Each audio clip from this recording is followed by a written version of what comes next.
కూటమి ప్రభుత్వం అధికారంలోకి వచ్చిన తర్వాత ఆడబిడ్డలకు రక్షణ లేకుండా పోయిందని వైఎస్ఆర్సీపీ మహిళా నేత మాజీ మంత్రి ఆర్కే రోజా మండిపడ్డారు. రాష్ట్రంలో మహిళలపై ఇన్ని అరాచకాలు జరుగుతుంటే హోంమంత్రి అనితకు చీమ కుట్టినట్లు కూడా లేదని విమర్శించారు. అధికారంలో ఉన్న వాళ్లు లా అండ్ ఆర్డర్ కాపాడాలని, మరి అటువంటిది అధికారంలో ఉన్న వాళ్లే రాష్ట్రంలో అరాచకాలు సృష్టిస్తున్నారని ధ్వజమెత్తారు. ఆర్కే రోజా మాట్లాడుతూ మహిళా హోంమంత్రిగా ఉన్న రాష్ట్రంలో మహిళలపై దారుణాలు జరగడం సిగ్గుచేటని, నగర నియోజకవర్గంలో మైనర్ బాలికపై అత్యాచారం చేశారని ఆర్కే రోజా మండిపడ్డారు. కూటమి ప్రభుత్వంలో ఉన్న పెద్దలే రౌడీల్లాగా ఈరోజు అరాచకాలు సృష్టిస్తూ, అల్లర్లు సృష్టిస్తూ, దాడులు చేస్తూ, అక్రమ కేసులు పెడుతూ, రెడ్ బుక్ రాజ్యాంగంతో రాష్ట్రాన్ని సర్వనాశనం చేస్తుండటం కళ్ళారా మనం అందరం కూడా చూస్తున్నాం.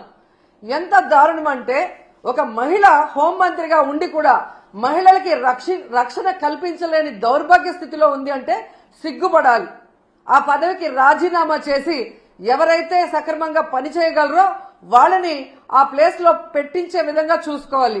కానీ జగన్ గారిని, భారతి మేడంని, మిగతా వైఎస్ఆర్సీపీ నాయకుల్ని తిట్టడానికే హోంమంత్రి పదవి ఇచ్చినట్టు ఆవిడ మాట్లాడుతున్న మాటలు చూస్తుంటే చాలా సిగ్గుచేటు.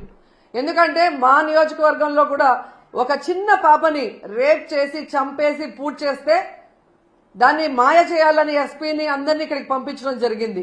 గ్రామస్తులంతా తిరగబడితే ఆ రోజు మేమంతా కూడా వెళ్లిన సందర్భం మీరు చూశారు. అప్పుడు విధిలేక అక్కడికి వచ్చి డబ్బులు ఇచ్చేసి చేతులు దులుపుకొని వెళ్ళిందే తప్ప ఇక మీదట ఇలాంటివి జరగకుండా కఠినతరంగా మరి శిక్షలు అమలు చేస్తాం, తప్పు చేసిన వాడు ఎంతటి వాడైనా వదిలిపెట్టము అన్నట్టుగా ఆవిడ ముందుకు వెళ్లాల్సింది పోయి అప్పటి నుంచి ఇంకా ఎక్కువ అవుతూ పోతున్నాయి. ఈరోజు అనంతపురం విషయం చూస్తే ప్రతి ఒక్కరికి కూడా హృదయం ద్రవించిపోతుంది. ఒక ఇంటర్ చదువుతున్న తన్మయ్య అనే గిరిజన అమ్మాయి 6 రోజుల ముందర కనిపించకుండా పోయిందని వాళ్ళ తల్లిదండ్రులు కంప్లైంట్ ఇస్తే, కంప్లైంట్ ఇవ్వడానికి పోలీస్ స్టేషన్కి వచ్చిన వాళ్ళని ఎంత అవమానంగా వాళ్ళు బిహేవ్ చేశారు. ఆ కేసును ఎందుకు పట్టించుకోకుండా అలా పడేయటం వల్లే 6 రోజుల తర్వాత ఆ అమ్మాయి శవమై దొరికింది.